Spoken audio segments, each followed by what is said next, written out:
Hello and welcome to Paxton Road TV. This is Talking Points, episode number 60, and it is entitled, let us have a look what it is titled today. If I can get the overview there, well done, Shane. What is Plan B, Antonio? I don't know. This is what we're going to discuss. I'm Sam Spurs for Life, and I'm joined in the house by esteemed guests. As always, we've got Sean from Paxton Road at the top. We've got Sean from Spurs Talk Show downstairs, and we've also got Josh from Spurs Debate. Am I right in saying Spurs Debate, Josh? Spurs Debate TV. You go, man. I know everything. This is what I'm saying. This is what I'm saying. Anyway, make sure you hit that like button, subscribe to the channel. Subscribe if you're new to the channel, should I say. Make sure you also hit that notification bell and let us get on with the show. Right, gentlemen. Okay. We are, as you know, above them lot. And after yesterday's game, I was like, Jesus Christ. I was shocked because, you know, at the end of the day, Arsenal three losses in a row with the injuries that they've got, but they showed something. I know that, you know, Brentford have beaten Chelsea and all the rest of it beforehand, and Chelsea were going for a little bit and they rested players, etc. But I don't care about that. The fact is that I saw some sort of flexibility, some changes in the way Arsenal played in game, you know, before the start of the game, and they're going through a terrible time. This show is designed for us to kind of see where we think possibly, because with the 6 games that we've got left, there is going to be some twists and turns. And I think we're going to need to be adaptable. Certainly the team needs to be adaptable, and Conte has to have that flexibility, I believe. But we should see what you guys think. Anyway, let us start off with the first thing we're going to kind of touch on. In-game tactics. Josh, let me start with you. Are you happy with... okay, let me take it back. Going to the Brighton game, which was very disappointing in terms of the way the team played, Brighton had a plan. You know, they played us before twice in the season and lost to us. They then came to this game at home, a clear plan. They worked on it all week. Graham Potter put in a 3-1-5-1 system, if you want to call that. Basuma was just in that pocket behind. And then they had 5 midfielders. What it did was cut off all the passing lines, and we didn't do anything to try and adjust to it. And we allowed to be stifled. And yeah, the game was kind of taken away from us just from that aspect. Do you think then that Conte might now have to think about his in-game tactics going forward for the last 6 games if we get a situation like Brighton? So I think it's a good question, because it's not just down to what Conte does, it's down to what he's got available. So off the bench, he brought on Winks and he brought on Lucas Moura, and then he brought on Stevie B. And if you're chasing a game, you generally would bring on a goal threat. But his thinking was probably to replace Bentancur's passing and sort of forward progressive style, right? To get the ball into Kane or out into Lucas Moura eventually, because you got Kulusevski off the pitch, or out into Sonny or Bergwijn. So I saw the thinking of replacing A for B, but the problem is Winks is not Bentancur. So you're kind of putting a blunt knife out there, which you're hoping is going to slice through, you know, and you're going to get that through ball in, or get control of the game, because Winks is known for pass and move, keep the ball ticking. But the problem with Winks is he doesn't tackle as hard as I think Benny, and I don't think he's got the vision and the you know, he doesn't see the pass. So he sort of brought on and nullified what we already had, which was, you know, Benny having not the greatest game. So it wasn't an impactful sub. For me, it was a sort of a replacement, and we needed an improvement. We needed something to find a new way to get a goal. Basically, we had to get the points. This was about points, not just champagne football. It was about just getting the ball up into the danger areas, bypassing that Basuma and Solly March, whoever it was, you know, not Solly March, the other midfielder. They had 5 in midfield pretty much. So we had to bypass that. So I'm not sure if Winks was the right sub, but I see why he done it. I know he's getting a lot of flack, and I see why he did it, because had Winks got one of them balls through, then we would have been saying great substitution. So it's hairline, isn't it? You either... Sorry, Josh. Go on. I'll let you finish your point, because I was going to say the other thing he could have done is switch the formation. So this is what he had available to him. So he had Bergie off the bench, he had Lucas Moura off the bench, and he had Sonny, who is clearly our biggest goal threat in the last 10 games. And all 3 of them could have worked in a system as well, where you had pretty much all three of them up top, Kane dropping into a deeper position, and change the game by bringing Kane into that sort of creative position rather than off the last shoulder. So I'm not sure he had a plan. I think he just tried it with individuals rather than changing the whole system. And it was almost like for likes rather than reshaping the space on the pitch and trying to exploit them in a different way. And I think he was just hoping for a bit of quality from Kane or Lucas Moura or Bergwijn. But sometimes you've got to change the system. The individuals, we've got a couple of superstars, but if they're not doing it, and obviously Kulusevski wasn't, you just need to change the whole sort of blueprint. And I think that's what he could have done, which he didn't do. We're going to get into formations, and I want these others to touch on it as well. But I just want to just touch on some of the things you mentioned.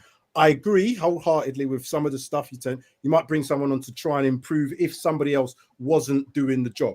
Bentancur wasn't. Bentancur, for me, probably his worst game I've seen him play for Spurs. But I think he was stifled.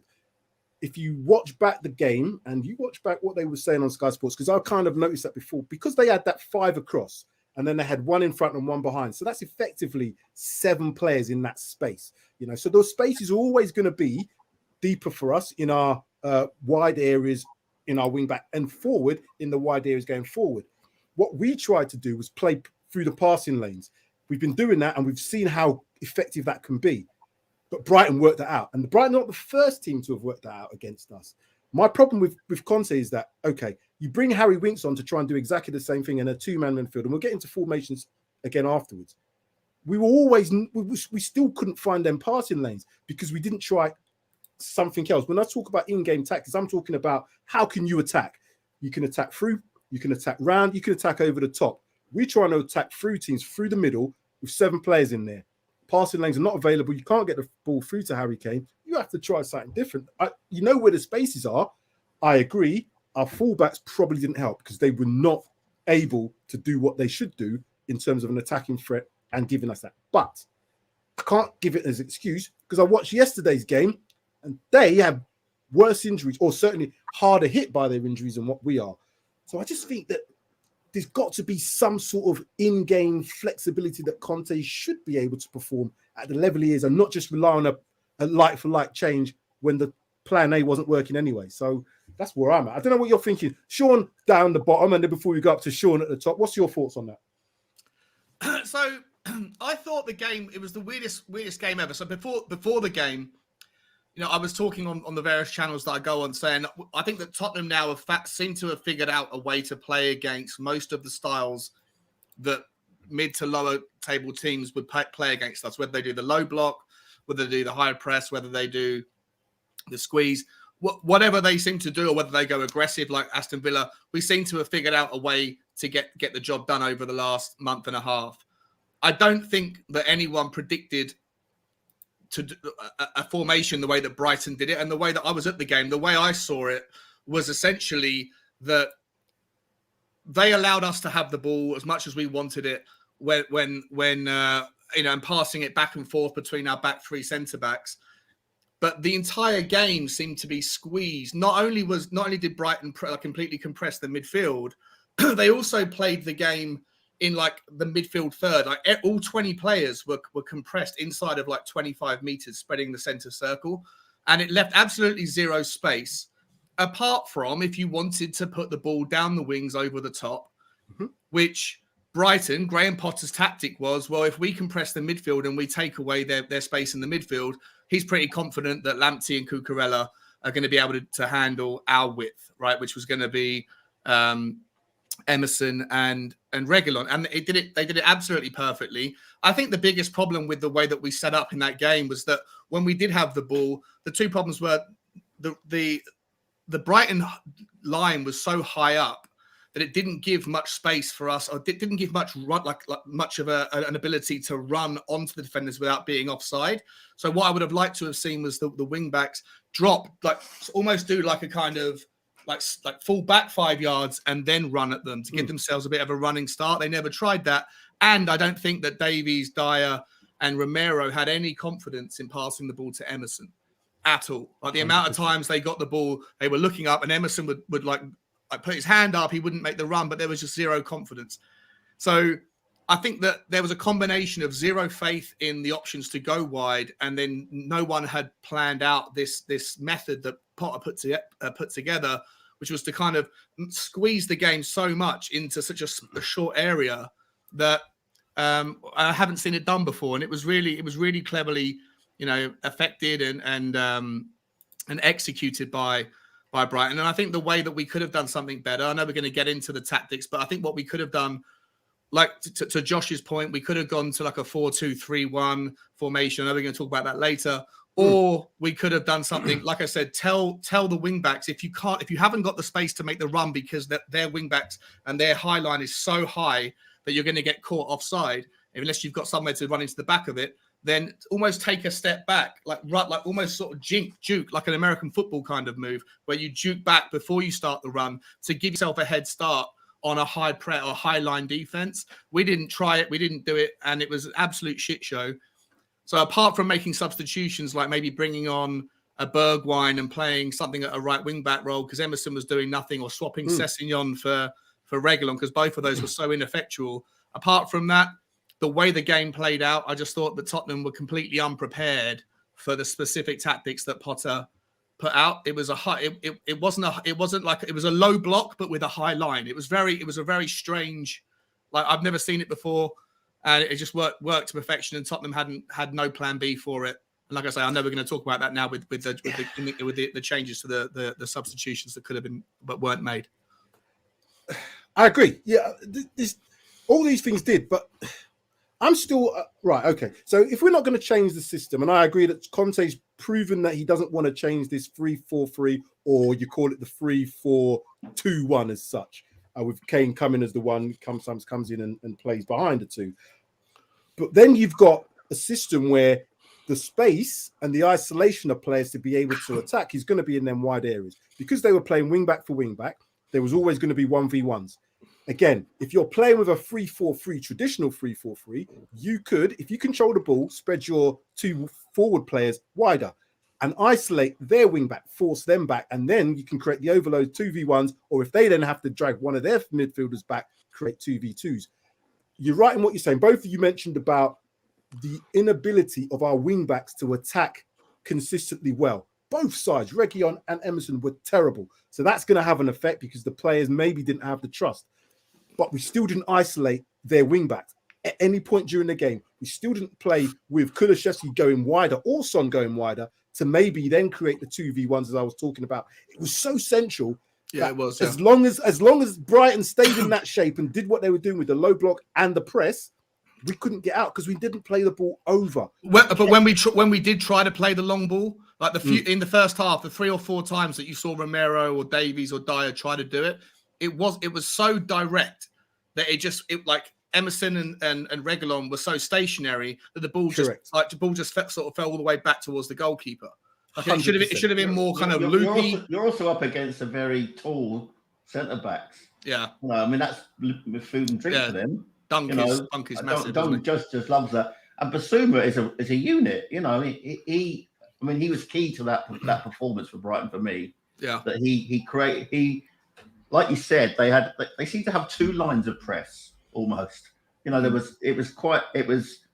high, but it was spread out almost. It was like they obviously learned a lesson from the 2 games that we played against them that they can't afford to give space to our strikers, and it was clear from moment one that we were in trouble. Also, I think though, like the Harry Kane having his ankles trodden on or rolled over by their keeper in the first, 20 minutes in, he was hobbling around for 5 minutes and ran it off, but he was so ineffectual after that. And I don't know if there's, one of the criticisms you could throw at Conte or any Tottenham manager is, one of the problems of having a player that is as good, as talented, and as indispensable as Harry Kane is that you'd never dream of substituting him. And he would always want to play on rather than admitting that he's not up to scratch. But he was, from the moment that he got that, whatever happened to his ankle, like I say, I wasn't watching the game on telly, I was at the stadium, but he ran it off for like 8 or 9 minutes. He was hobbling, but he was never in the game after that. And, I felt like, if Harry Kane's not at, if he was at 70%, 60%, I think he should have been substituted before some of the others that were.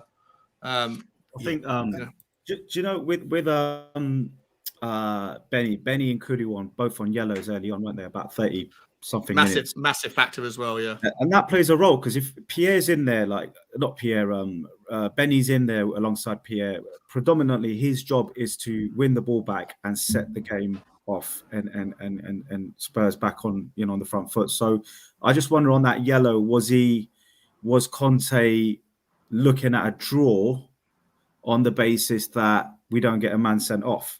Because if Benny gets sent off, everyone's going, why didn't Conte sub him? Interesting point when you think about what Conte said post-match, when he said, you don't, if you're not going to win, you don't lose. Well, we would have been a point clearer of United and Arsenal, so 4 points. So he's right. But I mean, the other thing I was going to mention is if you look at the stats for Bissouma bossed the game. Yeah. With stats and without stats. You didn't have to be a stats person to boss the game. I was there. I saw the other 60K, saw he was bossing the game. And I was with someone who doesn't even watch football. And he was like, that guy's good. And I was like, yeah. He's not bad, is he? He's all right. Apart from being a rapist or whatever he is. But allegedly. No, Jesus Christ. There's nothing wrong. You're proven guilty until you're innocent, mate. If you ask, no. Listen, whatever he's done, I don't give a shit. Well, I do give a shit because it's not right. But we'll wait for that and we'll see what happens. But him and Mendy can share a cell next year. Right? But back to flipping. I just thought of the Sunderland player. Is he out? Is he still in? God! Let's move off this topic, Josh. Let's get back onto the bloody tackle. A Sunderland player. What? Dennis Durkin? We let him go. But no, back to the stats. So Bissouma, highest passing percentage compared to a lot of the players. Yeah. Tackles, and touches, and all of that. Right, he was bossing it. The top 10 players for tackling on the pitch, Brighton had 8. Yeah. Brighton had 8 players in the top 10 tacklers. I'm talking successful tackles, not Harry Winks style tackling. So they put in a shift. Bissouma had a day out, right? And we have to, Conte, or all the players who were supposed to stop him, we didn't stop him. I just wonder, guys, did we even have a plan to stop Bissouma? Because this is like the 3rd game now. Bissouma's had a good game against us. And, you nullify your opposition's top 2 or 3 strengths. Like they nullified ours. They nullified Benny's movement and Kulu and Kane to a certain extent. So I think we went in the first game of the season we played against them when we beat them in the FA Cup.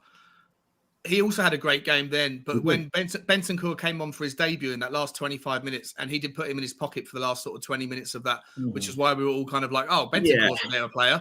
And I think the point you made, Josh, about I made the point about the injury to Harry Kane. I think he was carrying that knock throughout the game. I think it's threw him off. And I think it's a really, really important point that the yellow card early, 2 yellow cards early, it changes the dynamic of the game, especially for someone like Bentancur. He can't make, and he almost got a yellow card like 5 minutes after he got his yellow card. He slid in and was lucky that I think it was Trossard didn't fall down, like he kind of danced over it. But I think that that yellow card really, really like took Bentancur out of the game because you couldn't make a second. You know what? For me, I'm behind the goal. That's why I was sitting behind Lloris in the first half, and I'm looking at Bissouma, even in the second half, and no one's really giving him a hard time to stop him from doing what he does best. He had a 90% passing average. Yeah. Benny was 83. Pierre was 84. And it was like, guys, obviously a lot of these passes are going to come in and they're just going to go left and right. But that allows Brighton to keep the ball, which means we can't do anything with it. We can't dictate the game. We can't move. If we ain't got the ball, there's nothing we can do. So for me, I felt like Spurs or Conte, or we can't say Spurs because there's human beings involved, Conte or the players, someone somewhere had to say, right, who's got Benny's number? Who's got what's his name number? Because you can't let their best player just pretty much, just dictate the game. And I feel if we'd stopped Bissouma, we probably would have stopped Brighton. That's my view on it, having watched it. And I think we could have done it without having to change the personnel. You could change in-game tactics to do that. And the reason I say that is because, as I said, the formation. I want to come to Sean at the top in a minute because I want to get your views on whether you think Conte is a bit complacent in the way he always wants to play his system. Now, what I say about the Brighton system with the 3-1-5-1 is there's always going to be, if you're in that one position, either behind or in front, you are likely to have space unless the other team corrects that because everything else is matched up. So what they did really well as that is they almost went man for man at times. So when they were pressing, it was like, right, you go here. And when the ball was in, it was like they knew exactly where they were going to press us because as long as they couldn't pass the ball through the middle, they said, right, well, you can go wide. And as you were saying earlier, both of you guys, they probably predicted that our wing backs, knowing that Matt Doherty was out, weren't going to be effective. And it proved right because we didn't try to isolate them. We never at any point. What I say about in-game changes, right, so let's bring Harry Kane. He wants to play midfield. Let's bring him into the midfield then. Let's make him almost get onto Basuma. So when we haven't got the ball, you attach yourself to Basuma. Then it stops him from... I don't think he's got the legs, Sam. I don't think he's got the legs, man. But the thing is, so why is he coming into midfield then? Yeah, I watched Kane, right, a lot. And look, best player we've probably had, you could arguably ever. Yeah, best. He probably prove it soon, right, next season with his goals. But Harry Kane is unfortunately not going to run around like he used to. And he used to be that guy, clapping everyone on, running around. He's not really that anymore. And it's what was he, 29, 28, 29? He's reserving his energy for, obviously, for doing what he does best, which is putting the ball and keep himself going. But we do lose. I mean, if Harry Kane doesn't play well, which I feel he didn't, we kind of have nothing else to talk about with Harry Kane because he's not going to press. He's not going to do that much ugly work. Yes, he gets involved with corners and off the line and defensively from set pieces. But in terms of pressing, guys, I don't know about you guys, but I feel he's just like he's in third gear. I don't see him.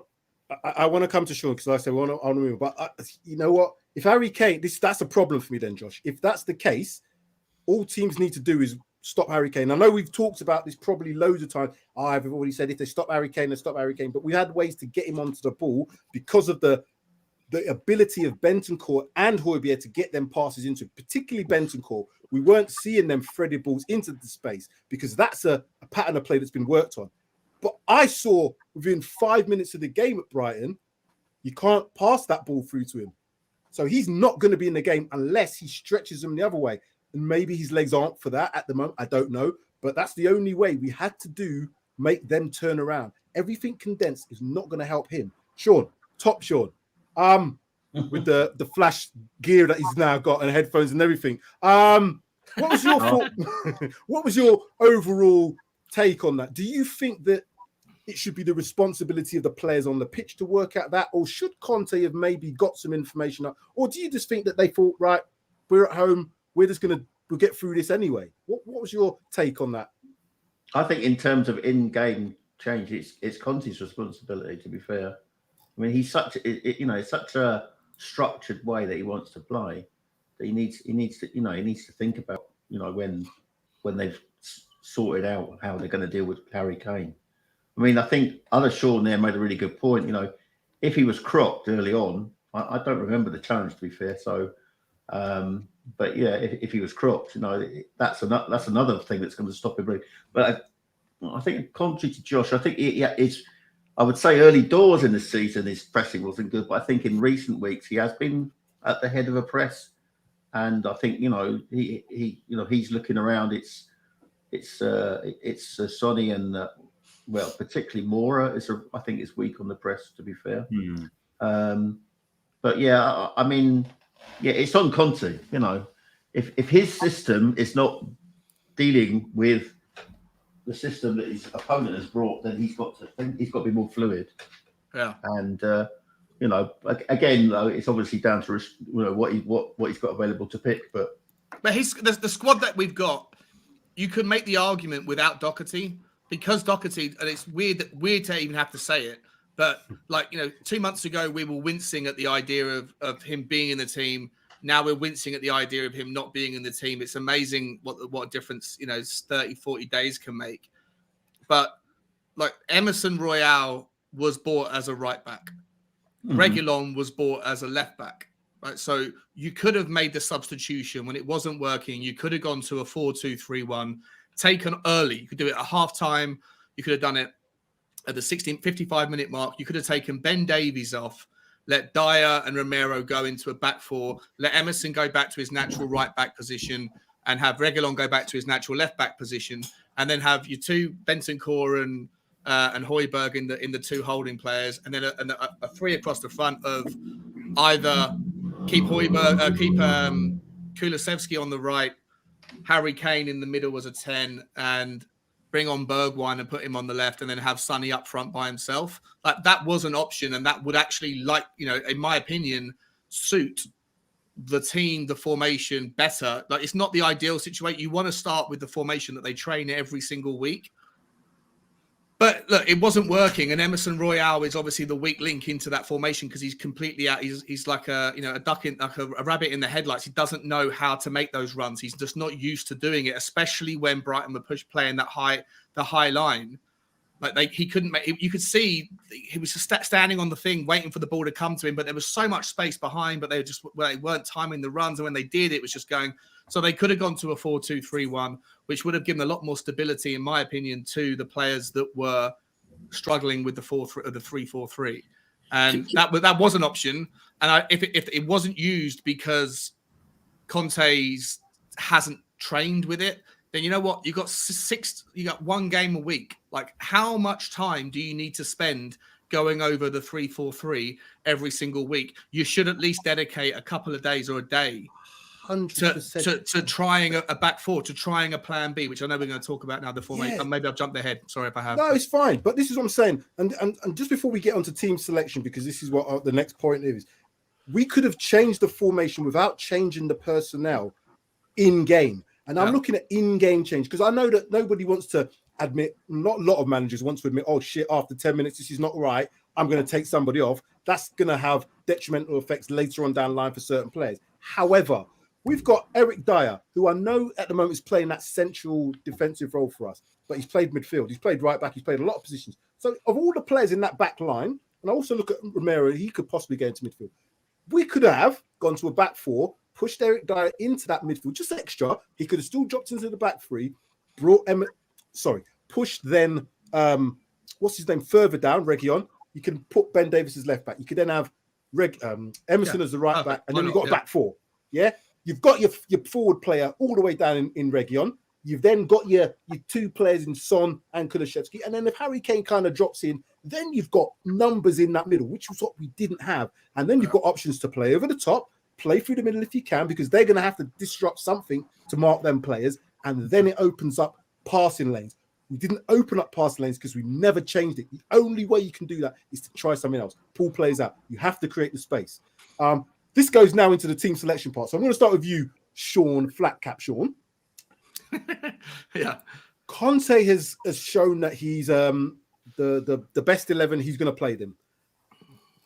That is good and has its concerns for me. Mm-hmm. I.e., regardless of how players have played before, I think he's going to probably play the same team again this week. Yep. And I look at what we've seen, and I've seen that you can stop Spurs playing, and I'm a little bit concerned that Brentford, because their manager is a decent manager, he's smart. They haven't had the best home performances, but they're going to think, you know what, London Derby, we've seen the blueprint, let's try something. Maybe there's now an opportunity to have a different team selection. What's your thoughts about, trying, I don't know, not necessarily you might agree with this, but trying something different, possibly a Bergwijn as right wing back, or change the system, or maybe changing the actual personnel in terms of bringing an extra midfielder in Harry Winks and maybe dropping somebody else. What's your thoughts? Oh, I certainly wouldn't have Harry Winks. I've got no time for Harry Winks at all. Right? I'd rather like just take my chances with what we have. I think that having watched Brentford, I've watched a lot of Brentford's new recent form, and there's the consistencies, right? Like, what's his name? Thomas Frank, isn't it? Thomas, the manager. Yeah. Like, I think what he's got in Brentford is a team, outside of Tony, they've got the third tallest team, I think, in European football, or maybe it's the Premiership, or certainly in England or something. They've got the third tallest team. Right, their average height is like 6'1", 6'1.5", and they got the fella Pillot, I think it is, who's their centre back, who can launch the ball for long throw-ins. They get a lot of their goals from set pieces. Obviously, they've got Christian Eriksen as well. So it's going to be one of those games where if we're going to concede, Tottenham are vulnerable from set pieces.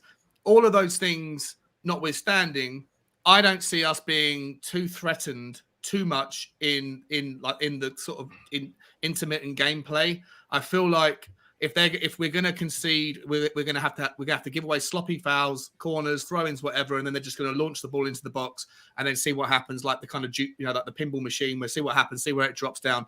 So I feel like if you're going to experiment a little bit and think if Emerson's not good enough, if he literally can't play this role because he's got zero confidence with timing of the runs, and even if he does time the run well, and the players do decide to pass to him and he gets the ball, how much confidence do we have with his ability to then put something together, in terms of a crossing? Not much, right? Zero or slightly more than zero. And so I feel like if you are going to experiment, it's a massive risk. But if you are going to experiment at this late stage in the season with changing things around, then the game you probably do it with is at Brentford, because you're not going to get beaten by Brentford generally by them outplaying you with the ball on the floor. They're gonna if they are going to beat you or cause you problems, it's going to be aerially through set pieces. And so I'd rather, if you're going to do it, it's a massive risk, but if you are going to do it, then Bergwijn playing right wing back tomorrow or Saturday would be the game where you do it. But I don't think that's going to happen, to answer your question, Shane. I feel like it's going to be exactly the same formation. It's going to be the same team, because in Conte's mind, he likes his 3-4-3. And I just don't think, I don't imagine that he is sitting there on the training ground. He's had a month. He's had 2-3 months now to be going, okay, let's try. Let's see what Bergwijn's like at a right wing back. Let's see what Lucas Moura's like at a right wing back. Both of those could do a better job going forward than Emerson does. And I think he's got to change one of them wing backs for this week's game. I definitely think you change. I definitely think you put Sessegnon on. 100%. You put Sessegnon. Yeah, 100%. Reguilón was so bad, and Sessegnon, if he's fit, when Sessegnon's been fit in the 3 or 4 games that he played this season, or since January, when he's played, the great thing about Sessegnon is that he's awake early. Both the 2 assists that he got, one against Leeds, one against Everton, they came in the first 5 minutes of the game. He seems to be awake early, and Tottenham need an early goal against Brentford to settle everybody's nerves. So 100%. I think that can happen by playing Sessegnon ahead of Reguilón. For me, the only other choice in terms of the formation is what you do with Emerson. Do you stick with him, or do you twist and do you put on somebody else? And if you're going to do it, like I said, this is the game to do it. I just think it's a massive risk, and I don't think he will do it. I think he's going to stick with Emerson. Let me go to Pro Studio Sean at the top. What?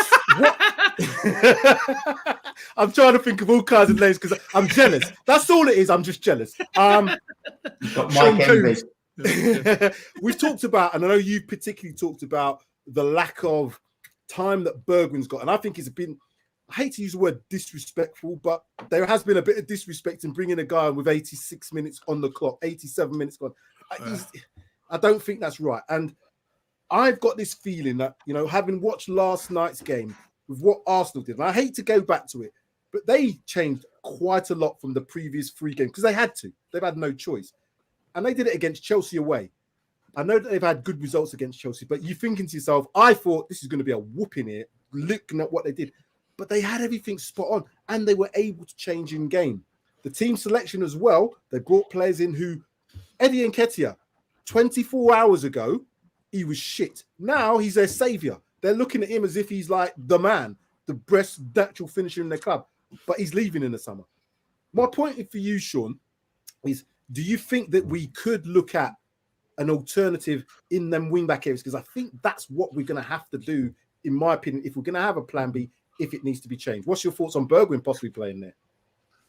I think I said a few weeks back, Sam, on one of our streams that I thought that I saw a potential for Lucas as that right wing back, because I remember under Jose he played quite deep in the North London derby, almost as an auxiliary left wing back, and he managed to create. He managed to, he defended. I would hate to use Bergwijn in that position. I think Bergwijn's much more effective further forward. How about this one then? Before you finish it then, how about this one? Kulusevski at right wing back and Bergwijn in this position. Just saying. Well, Conte has said, as it's gone on record to say that Kulusevski could play there. I'm a bit like my namesake. I don't think he's going to change, and I think he will play Emerson, based on the fact that Emerson kind of did the job against Newcastle. You could say did the job of a Conte wing back, and that he scored a goal and he got in the opposition area. I just wish we would try Moura at right wing back, and then or Kulusevski at right wing back, and I mean, there's even talk of Sessegnon playing an inverted wing back. That won't work though, Sean, because if you have like when he played inverted wing back against Morecambe, we had a right. I think whoever it was who was right footed is playing ahead. Like if you're going to do an inversion of the wing backs, you need the person ahead of you to go down the line. You can't have both the right wing back and the person who's playing forward to both. Yeah, but if you had Bergwijn and Moura predominantly right-footed, aren't they? Ahead Bergwijn is. But Kulusevski. I was thinking about if you had Kulusevski playing in the three at the top on the right, he wants to come in on his left, and if you then had Sessegnon behind him, he also wants to cut in on his left. Yeah, true enough. But if you just think about how Manchester City do it with Kyle Walker and both on Cancelo on the other side, they kind of come into that midfield area, particularly when the ball's on the other side. So again, Kulusevski could come into that midfield area. Then if he's driving runs, he could go central. Then you could have someone who is wider. So if it was a Bergwijn, you could balance it that way. Because I agree with what you're saying, Sean. You can't have both on the line and you can't have both in field. You need to have them separate. Josh, if I come to you then, what would your starting 11 be for this weekend? You're on mute, mate. Come on, mate. Sorry, lads. I was just telling how much I love this channel, and it's just we missed it. Nice one. We missed it. So it is what it is. But I might say it again later on. But what was your question about? Yes, your starting 11. Sessegnon. Let me know. I can't even say it. Sessegnon walks in ahead of Reggie. I think without his injury, he would have probably played the last 5-6 games anyways. He was playing well. He was getting involved. Doherty was playing well. So we've lost two of our best wing backs, you could argue, right? Because both are injured. So that affects the width and the style of play that Conte likes to go with, right? With Doherty and Sessegnon. If Doherty was fit, he would come in instead of Royale. You could argue, right? Most people would say, right, Royale out. Even though I don't think he was that bad against Brighton, he put some tackles in. He did. He wasn't any good going forward, but who was? So he wasn't the worst player. For me, Reggie wasn't at it, and I just feel like we've lost both our flanks, best players, Doherty and Sessegnon. Who would have said that 6 months ago? Before the January transfer window. So watch out, your Harry Winks fans. You might be best player in 6 months. We never know. It's not going to happen. It's not going to happen. I doubt it. Look, I hands up. I am the Harry Winks fan, but I know he can only play in a 3. He can't play in a 2. So I don't. I mean, the thing might be. Which given our performance against Liverpool at home, where we had a midfield of Winks and Ndombele and Dele. We absolutely dominated that game. The thing is, Sean, is if you play a team which opens up and lets you play football, you're going to look better if you're a Harry Winks style player or a Benny. Yeah. Because, you've got a little bit of space and time to pick those Hollywood passes and whatnot. I feel like where we struggle is obviously Brighton was an example. We didn't have space to even take a touch. They were just on it from minute one. And that's I lost count of the Hail Mary passes over the top. Yeah, exactly.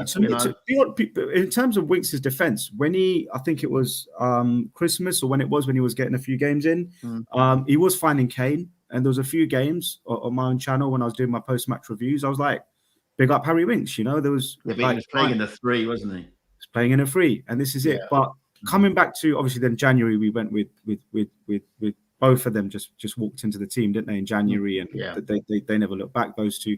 And I think with Pierre, not Pierre, with Bentancur, he's shown most of the time that he deserves to keep his place, and you know, rightfully so. He walked into that team for Brighton because he's been playing well. We saw what he's done.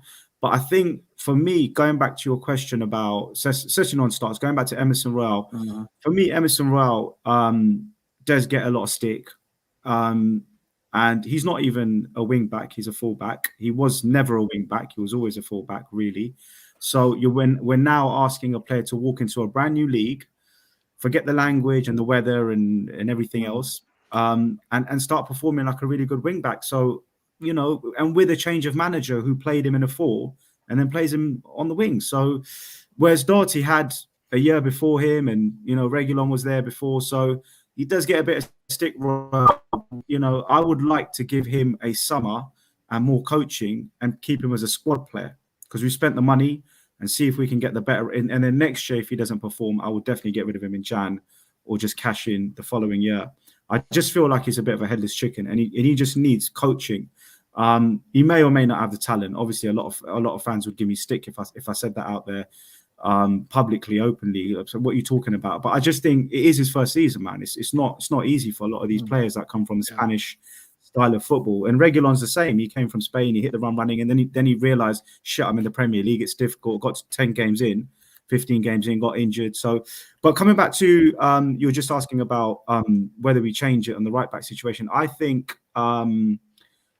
if Benny and Kulusevski don't pick up yellows and they have a slightly better game than what they did do against Brighton, I think we will get the 3 points, because they're so integral to Kane, Son, even Emerson's movement is with the same team though. So you'd start with the same 11. No, I'd put Cess on the left and just leave the rest, mate. Oh, sorry, apart from Sessegnon, but you'd leave Emerson on the right, would you? Okay, I'd leave him on the right, because if Kulu turns up and Benny turns up, it takes care of a lot of the responsibility of attacking threat, which we've proved with the 30-odd goals we've scored this year. So we've got enough talent to beat Brentford. We've got, you know, Kane, jet lag or not jet lag, just wasn't at it, you know. And the thing with Kane is he's not going to stand, he stands around a lot, but he's not going to be on the last shoulder of the front man. He's going to stick in between defence and midfield and float in that space where the opposition defender says, I'm happy to have you there because you're in front of me. Harry Kane, have all the space in the world. What I don't want you is behind me, because it's embarrassing to be done one-on-one off your shoulder or on an offside trap. So I think a lot of defenders keep Kane ahead of us, but then that's where he's most deadliest. So it's difficult marking Kane, because if you block Kane as a last man, he's always going to get that one chance where he runs through and he's one of the deadliest one-on-one. So you'd rather have him in front of you as a defender and get your DM to help you out to stop him, which is what Brighton did. So for me, it's like, you know, Kane is the main man, and it's what do you call it? You know, it's to say everyone says the same thing. You stop Harry Kane, you stop Spurs. But we need then Kulu, Son, and Benny to turn up, because then where is our attacking threat? Obviously, Sessegnon will bring something on the left, but on the right we haven't got any. We just haven't got any on the right. If Kulu's out, let me ask this then, because the match, you have to have your match winners on, and I think even at this stage of the season, even if your match winners are not performing at the top, but what I say by that is we didn't have the best performance from Harry Kane, Son, or Kulusevski, Bentancur, and even Højbjerg. I think Højbjerg was the best player of all them 5 last week. But I think with those 5, they're all almost what you would call match winners. They can, you know, change games. There's ability to do that. But there's other players in there, and this is what I'm looking at. If Emerson was injured, let's say he couldn't play, we're going to have to do something different, because Matt Doherty's out. Yeah, we don't know if the inverted wing back of Sessegnon on the left is going to work with Reguilon on the left. Sessegnon on the right with Reguilon on the left. I'm not sure that Conte would go that. I think he might then have to think about something else. So if that was the case, Pro Sean, what would you be doing? If let's say Emerson was injured, who would you then put in as that right wing back if you're going to keep the same shape?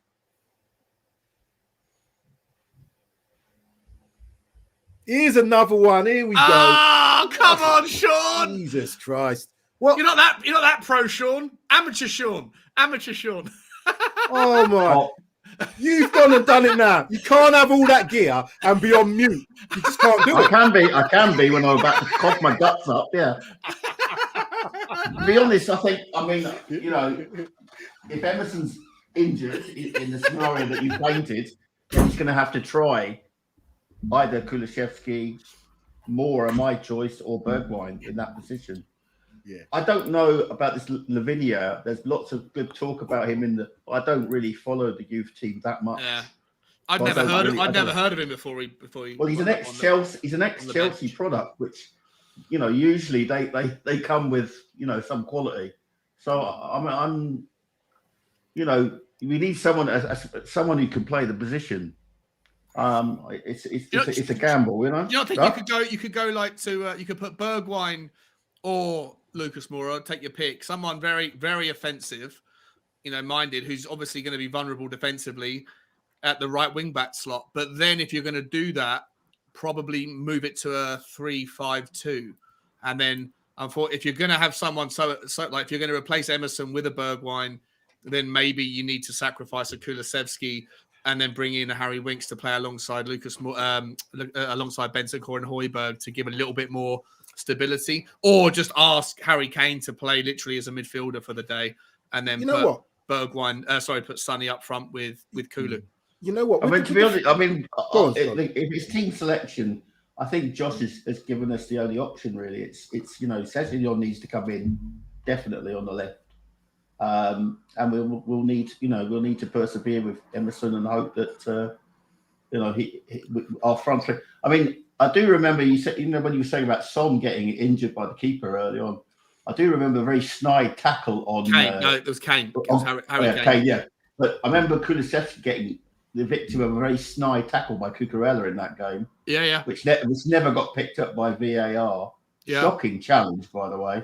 I mean, it was after Kulusevski had sort of swung his elbow at him. He should have been in the shower before then, shouldn't he? He should have been. Maybe he should have been in the shower. But you know, if it's sauce for the goose, it's the same for the gander, isn't it? You know, 100%.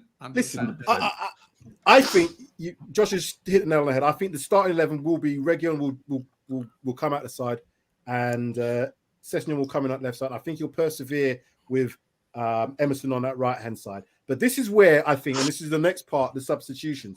If that's not working, when we play a three at the back, you, in theory, and it's only in theory, you shouldn't have as much emphasis on your right wing back or left wing back to have as much defensive responsibility because you've got three at the back. So, and because we've got Romero as our right-sided centre back, I'm kind of comfortable with the defensive side of things. So even if you had a very, very attacking wing back, I'm still comfortable if they've got, as long as they can recover. And I'm talking about, they don't just do I can't get back. I think our players have that fitness to be able to recover. I'm sure that side can be shored up if it was stretched. But I think the substitutions from Conte have been weak. I'm being honest. In situations where we need to change the game, win the game, do something different, I think his substitutions have been ill-timed. I think they've been the wrong personnel. And I think he's just, I don't even know if he's just thinking, well, I have to make a sub because if I don't make a sub, people are going to say that I didn't make a sub. Because he leaves it so late to make sub. Apart from the Brighton game, we brought on Moura after 60-something minutes and then Winks was 70. But why Moura first? I love Moura. I love Lucas Moura, but why Lucas Moura first? Well, this is what, talk to me about the substitutions because I agree. I thought the substitution order was all over the place. He went in like for like, bringing on Winks and taking off Bentancur, which I said you're never going to win the game with Winks in that just as a replacement. If you're going to do it, you have to build around him and make it a free. Josh, do you think his substitutions have been what? No, I'm not going to try and put words into your mouth. How do you see his substitutions? So, man, am I still connected? My Wi-Fi. Oh, there you go. You're back on. Yeah, sorry, mate. You're back in the room. Yeah, Spursy Wi-Fi, man. 89.99 a month. This bloody expensive as well.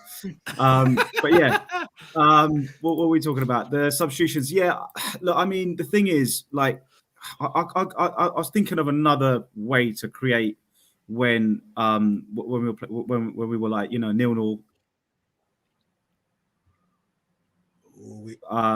They're having spells of possession.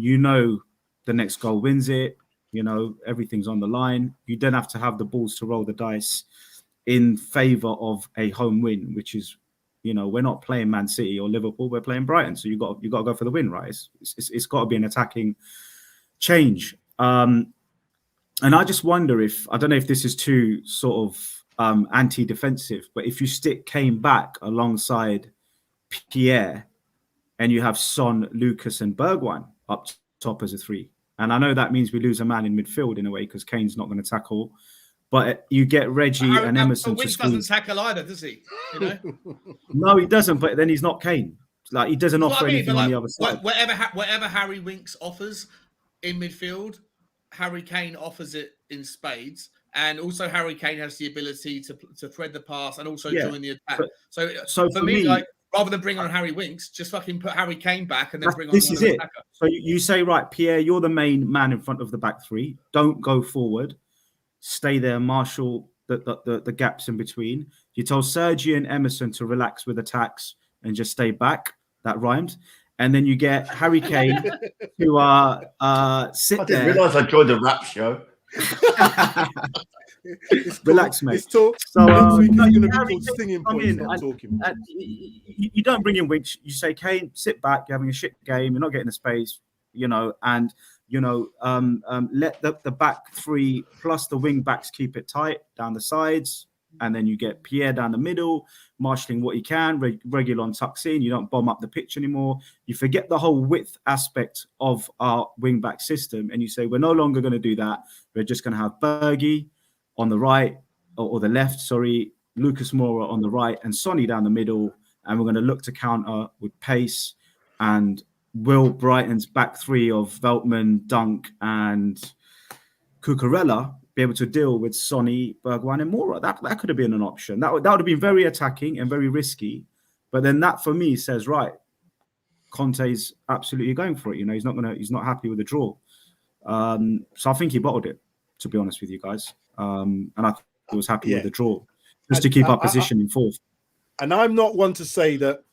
Conte doesn't know what he's doing, because obviously he does. He knows much more about management than I do, but I can still read the game, and I still think to myself, if you're particularly in the situation that we were at home, it didn't look like at any point we went for that. And this is where the substitutions come on. If you've got a situation where it just looked like we weren't going to score with the way we were playing, you've got to do something dynamic. If you're going to bring more on, bring Bergwijn on at the same time, and then you might have to sacrifice, as I was saying, an Emerson. You might have to then sacrifice the midfield if Bentancur wasn't playing well, or then change the shape, bring Harry Kane into that mid. But you've got to get attacking for it on. You can't make a like for like change. Sam, what about taking Kane off? What would you consider saying, Kane, you're having an average game, you're not impacting the game, you're not obviously pressing. Do we take off Kane? Does he, In my opinion, at this stage of the season, when you gotta have your match winners on the pitch as much as you can, unless they're injured. And if he was 75% fit because of that knock he took, then take him off. But if he's fit enough to play, even if he's playing awfully, I think you got to keep him on, because that one chance that you might get is the difference between winning and losing, or drawing, whatever it is. So match winners need to be on the pitch, in my opinion. But you need to then do something to try and create as much opportunities for your match winners. So you can't be more defensive. You have to be more attacking, even if it leaves you vulnerable. But at home, with a 3 at the back, I don't think you can be as vulnerable, because at least you've got that assurance of free play. It's not like with Liverpool where they just play Van Dijk and Matip and then they let everybody else go forward. Do you know what, Sam? To be fair, mate, what you just said there's bang on, because Kane did flick on that chance to Bergwijn, and he missed it. That was Kane's flick on, the header. So, yeah, I suppose you're right, mate, because Bergwijn puts that in the back of the net, then a lot of that's down to Kane as well, isn't it? And we wouldn't be having this conversation probably, because, like I said, but I we'll still think that he would be happy. But at least I just think at this stage now, 6 games to go, I want to see if things are, because we're going to get some strange results, we're going to get some strange performances, and it's now right. Who Arteta can't show us?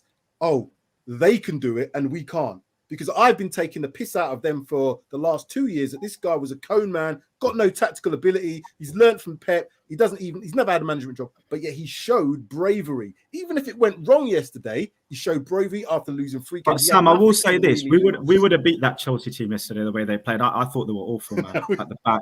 We wouldn't have beat them. Josh, we had 4 opportunities. Is it 4 opportunities we had against them this season?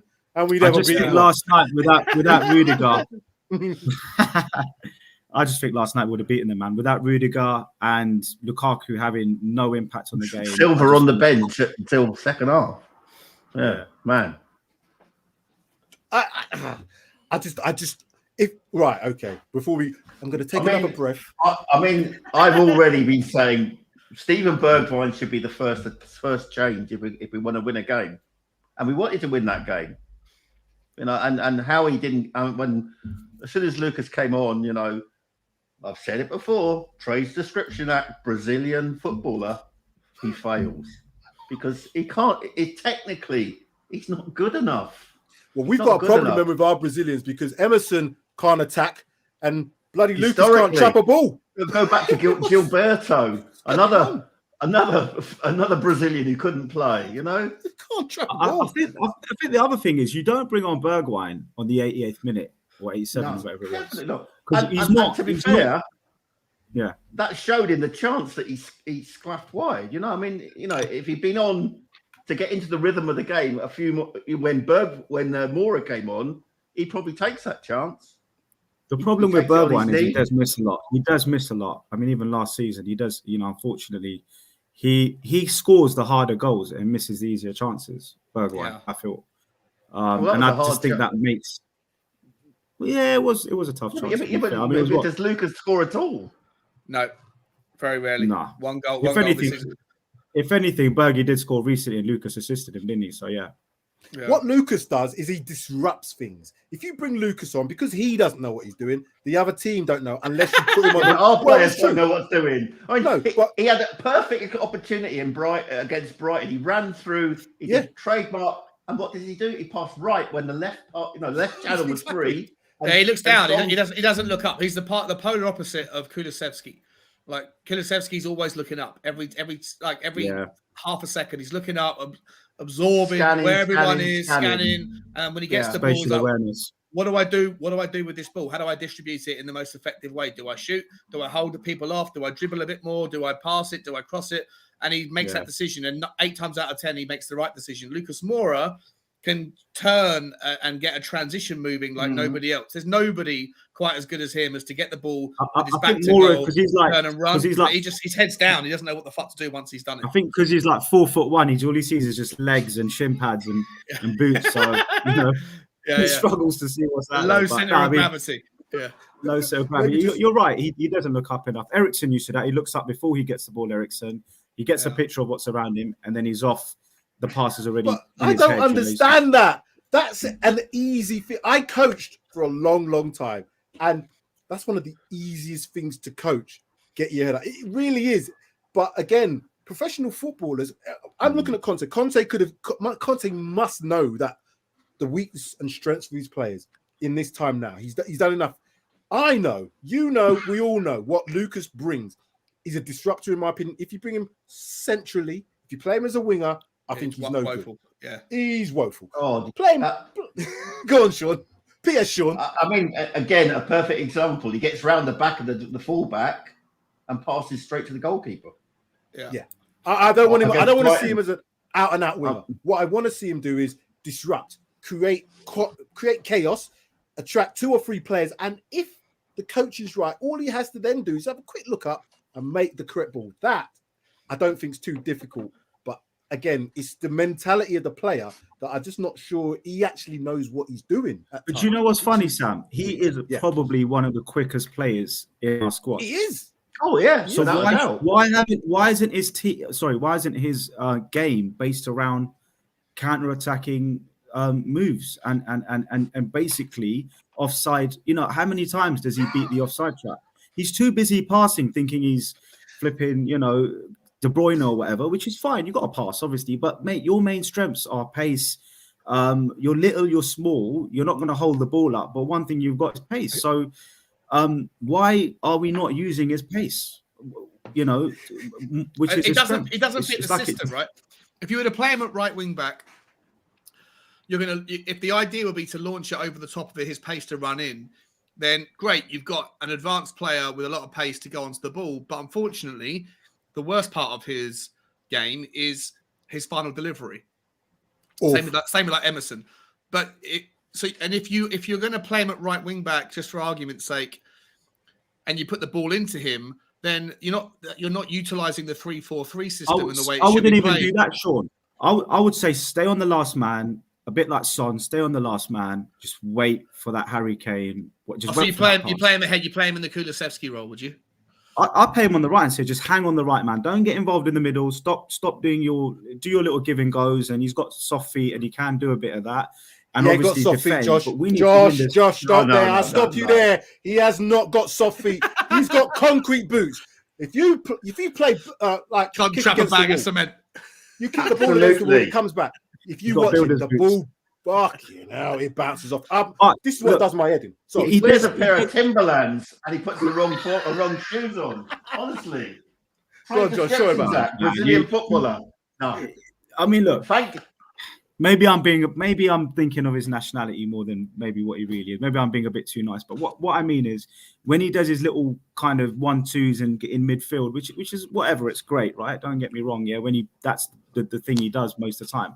But for me, I'm looking at Lucas Moura's pace and Lewis Dunk and the other guy, Cucurella's decent, Joel Veltman. Would they have been able to deal with Lucas Moura running off their shoulder in that last 15-20 minutes or whatever it was, and Conte having those players, those defenders staying back because they're worried about Moura skinning them or Bergwijn. So if you stick quick players on most defenders, they sit back naturally because they don't want to get obviously exploited, right? So you have to pin their players back with the strengths of what you've got. And what do? We bring on Lucas Moura and he gets stuck in midfield running into walls. When my instructions to him, we need to win this game. You over there, Bergwijn over there. I would have even left Sonny on. I don't even know why Sonny came off. He wasn't having a great game, but again, he's got pace and finish. And I feel like he gets substituted because he's the next logical person. Because Conte's never going to sub off Harry Kane, and he's the only two options that he has on the bench that have got any real value is Bergwijn and Moura. So the only two substitutions that make sense is Kulusevski and Sonny. And Sonny has more like value. Sonny has more kind of like credit stacked up in his career. So he's the second. That's the reason why Bergwijn comes off. Because Sonny gets given 85 minutes because he's got the credit stored up. Kulusevski hasn't. But why are Moura's instructions not to use his pace more? Because I feel like we're losing half of Lucas Moura by letting him get lost in that midfield. And I don't know if it's Conte or Moura. Right. Can I just on that point? The point on that though is when we're chasing the game, and particularly chasing the game at home with a team like Brighton who can defend, they were defending slightly deeper as the time went on. So we kind of nullify having that ball. This is what I'm saying. So you got to make these substitutions a little bit earlier for me, and also utilize Moura, as you were saying, to either stretch him or to disrupt him. Get him more centrally. Get him, just change how because bringing him in for Kulusevski, you're not going to get anything out in the wide areas for him to cross. But what you are going to get with him is a willing runner. But again, what we've seen the best out of, in my opinion, even when the Nuno days, was that he recognized it, put him a little bit more central. If you can get him more, is at his best in the 10 role.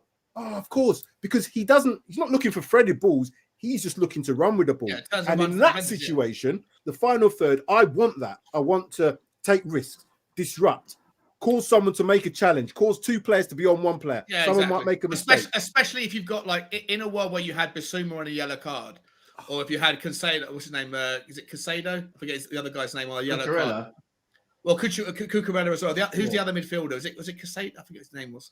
Veltman. But if you had Veltman as well, if you had them on yellow cards, you would have loved to have had Lucas Moura come on just to be able to get the ball, put it into his feet, let him turn, because he draws fouls all day long. If you remember the Man City in the Carling Cup final last April, I think it was literally a week ago, or maybe this Sunday actually, it would have been. Lucas Moura was just devastatingly good, getting the ball into his feet, turning and running at Man City, and 4 or 5 of their team of Man City's team could have got yellow cards the way they hacked him down. One of their players could have been sent off. That's how you can use Lucas Moura.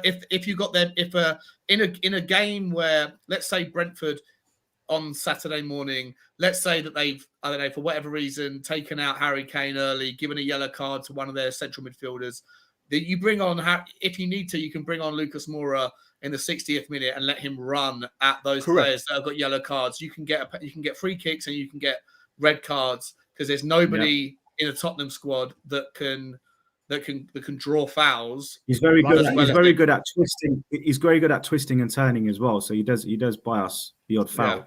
Yeah. And this is the point. This is the point. If you bring someone like that, because he does that, he does disrupt. Because even what I say about someone like Lucas Moura is, you might send him on with a specific job, but the opposition don't know what he's going to do, or they do know what he's going to do, but they can't necessarily stop it because he's jinky. So even if you want to take care of him, the likelihood is you might want to say, okay, he's likely to beat one person in a 1v1 dribble, so you might put 2 players on him. Again, that's what you want. You want 2 players to be attracted to him, because if that's the case, it would leave someone like Son or Kane or somebody else. The only problem is that if the foul is not drawn and he gets past it, and then suddenly we've got an attack on, his distribution is the worst I've ever seen. Yeah, for someone with so much talent, if he could just learn when he's beaten the first man to look up and at least just try and examine where are they, who's running in which directions. Because like someone said, one of you guys said, I think it was Sean, said against Brighton, he did break through, he did run, and then he pushed it in the wrong direction. He went right when he should have gone left, and another move broke down. He's got all the potential in the world. He just can't. It's really simple, Lucas. When you got the ball and you've done your little run, look up, mate. That's it. He goes from Moura to Messi overnight. Do you know what I mean? No, that's it. But I don't know if you can you teach old dog new tricks? Yes, you can, because they've been improved. We've seen the improvement in someone like Matt Doherty. In the Brazilian squad. I'm nowhere near the Brazilian squad for years now. I think that says a lot. Look at where we were. So 6 months ago, Matt Doherty, Ryan Sessegnon, we were we probably all collectively would have said, oh, we can't have them players. I was like, no way do I want to see Matt Doherty playing again. But then I said, you know what? We've got no choice. We've got to keep him for the rest of the season. If he plays, he plays. I still don't want him next season, though. I don't know. I want us to improve. I want us to get 2 right wing backs in the summer. Don't get me wrong, both of them better than 100%. I am not saying that he is now the man in that position. Form is temporary, class is permanent. Doherty doesn't have the class. I will keep him, man. I'll keep him as a squad man. I was keeping him as a squad man too. Yeah. But he needs to have someone a lot better than him. Okay. Right. Just on that. Sorry, Shane. One second. So, Josh, but Josh, you said earlier that you want to see Emerson given more time. And you want to keep Doherty. I don't want to give up on Emerson until next summer or next Jan, and I don't want to sell Doherty because I think League Cup, wherever we end up. So what does that mean then? So we buy. We're bringing 3 right wing backs, yeah. No, keep him as an inverted if we need him on the left, and obviously as a right, just basically keep him in the squad. Utility player Ben Davies, Ben Davies. But you do want a right wing back to be brought in. Oh yeah. I want a quality right wing back. I think the guy from is it Torino, alongside Bremer. I've gone on his name, but anyway, there's rumours that we're looking at the right back from Torino alongside Bremer. We missed the trick with Dumfries, didn't we? Yeah, he was a great. There's plenty of right wing backs out there.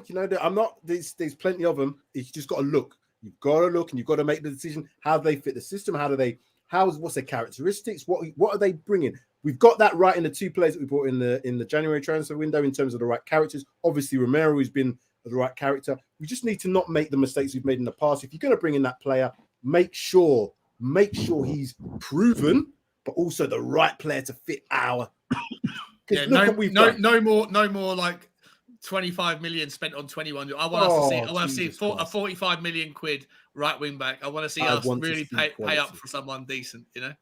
I don't care who the fuck it is. But PS Sean. I'm going to start with PS Sean on this last bit. So before we go into this last part of the show, if you haven't already hit that like button, make sure you hit that like button, smash that like button, notification bell as well. As you've seen from all the comments previously when we said, make sure you hit that notification bell. So make sure you do that. And also, if you're new to the channel, please subscribe. It helps us out immensely. And algorithms and all the rest of it. PS Sean, right.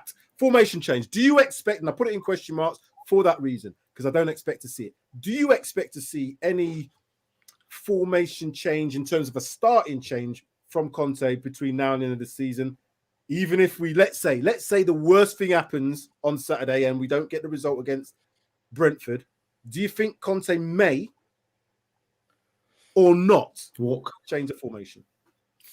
Definitely not. He's wedded to this system. It's won him things. And, you know, he's making do with what he's got. I can't see him changing, even if the result goes against us on the weekend. Short but sweet. I mean, you're speaking about me. I'm a 3-5-2 man, but he's never going to play that. He's never going to play that, and that's that's a shame, I think. But given on what we've got. Josh, what's your thought? What's your thinking? I think we'll beat Brentford, and I think we're going to get back to winning ways. And I think Spurs will feel that loss heavy this week with obviously Arsenal winning. And I think we just got complacent and a few players didn't turn up. Pretty much all of them didn't turn up. So I think he'll keep his winning formula. It can't become a losing formula after one game when we won the previous 6 out of whatever it was. 6 or 7, I think it was, something like that. 7, yeah. I mean, that's kind of knee-jerk, isn't it? If we'd lost 3 in a row like Arteta did and he changed it, you're kind of running out of, reasons to stick with the team. But I think it's too early to say, guys, you're all shit after one result. And therefore, I'm going to change it up. But what I do think he may have to do, to your previous point in the show, is if it's not working, he needs to change the system. But I think he'll go with what's won us the last 7 of the 9 or 6 of 8 or whatever it is. With so many wins, you lose count, with these things, So, steady, Josh. Steady now. Spurs fans, it's hard life, isn't it, Spurs fans, keeping count. I think he has to keep it, because you have to put the trust back in the players. You've got to say, look, bad day at the office. You all know your different faults and reasons. I'll take a bit of responsibility for substitutions or formation. Obviously, I got COVID. I wasn't even there all week. We'll get back to winning ways, and you stay with that winning formula, because the last thing I want to see is a lot of change when there's only 6 games, 7 games. I'd like to stay with it. Yeah, and I agree. That's why I kind of put it in a bit of question marks, because I think he's going to do that. He's going to try to get the players to realize, right, okay, I'm going to trust you, because I think he's going to maybe just make that one change. So he's going to show trust in these players.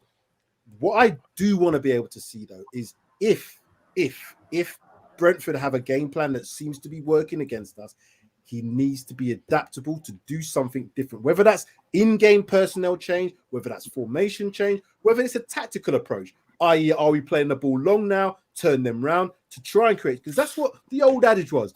Liverpool back in the boot room days, they used to say, right, the first few times we're going to knock the ball long. Why? Because it will turn them around. And they're going to think, okay, and then that creates a space and we can then start to play. Just do that a few times. The problem we've got is if we do that, we're going to have Harry Kane as part of that to be part of the front three to do that, as opposed to coming into the midfield. Or if he does come into the midfield, they then look like they're going to play over the top for Kulusevski and Son to run onto if Brentford are playing a high line. And I suspect that they probably are going to want to play a high line because they're at home with their fans. And their results suggest to me at home that they've gone for those games because their home record isn't as good as their away record. So let's see what happens.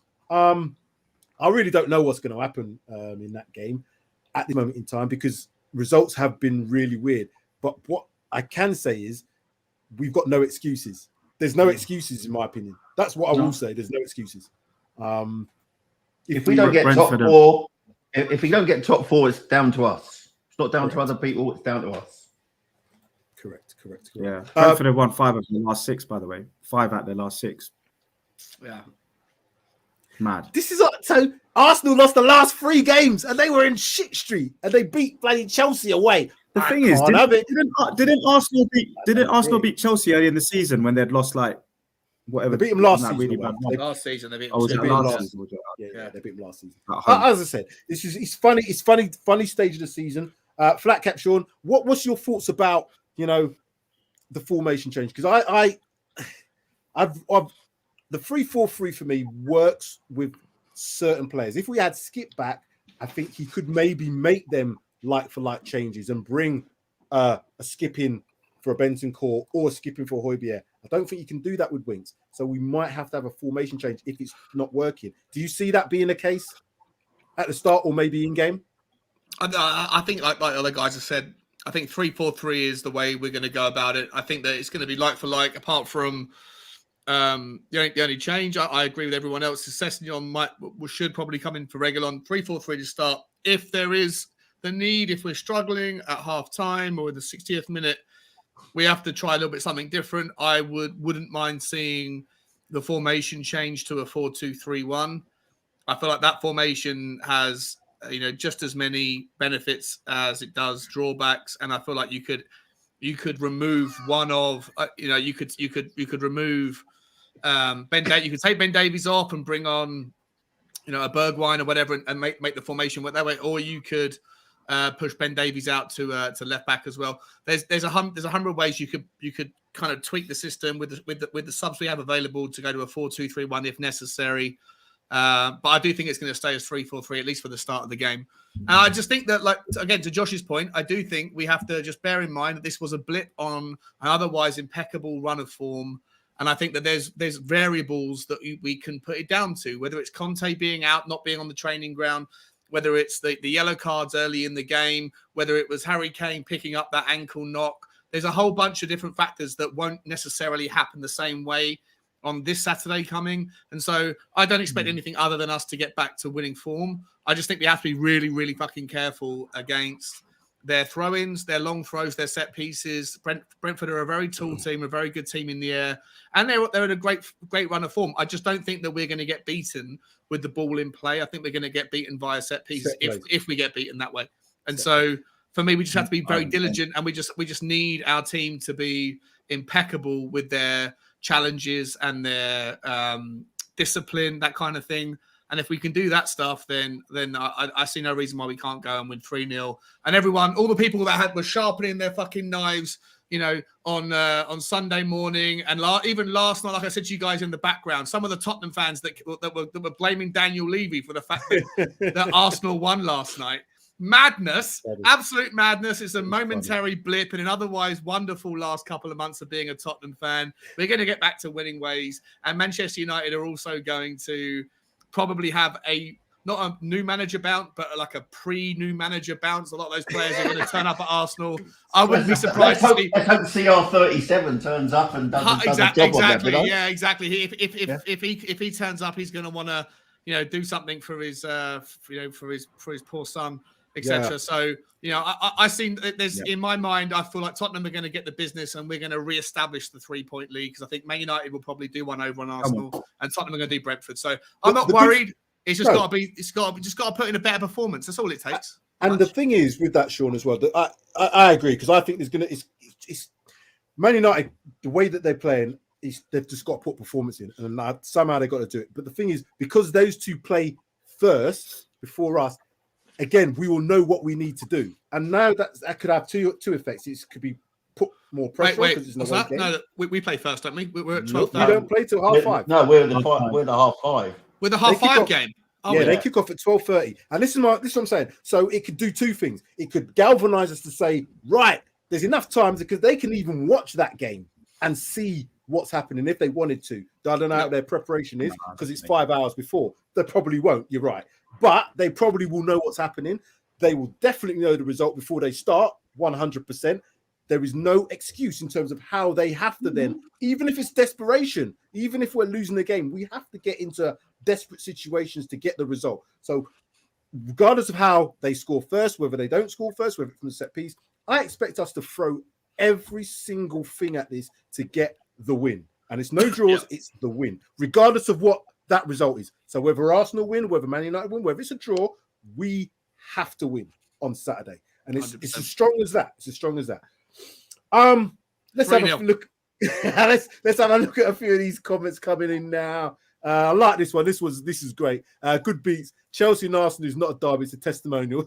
It was roll over City from some of them Chelsea players, but we can't blame Chelsea for anything that happens to us this season. After yesterday's result, I really want that top 4 now, and yeah, 100% we do. Right, let's come round and go to all of you. Starting at the top with PS Sean first. Where can the viewers find you? Where can they? Because we are, now that you've got all your Pro Studio stuff, which is why you're called PS Sean, we are now looking to do Walk Down Memory Lane as a live one. Are you looking to do it live?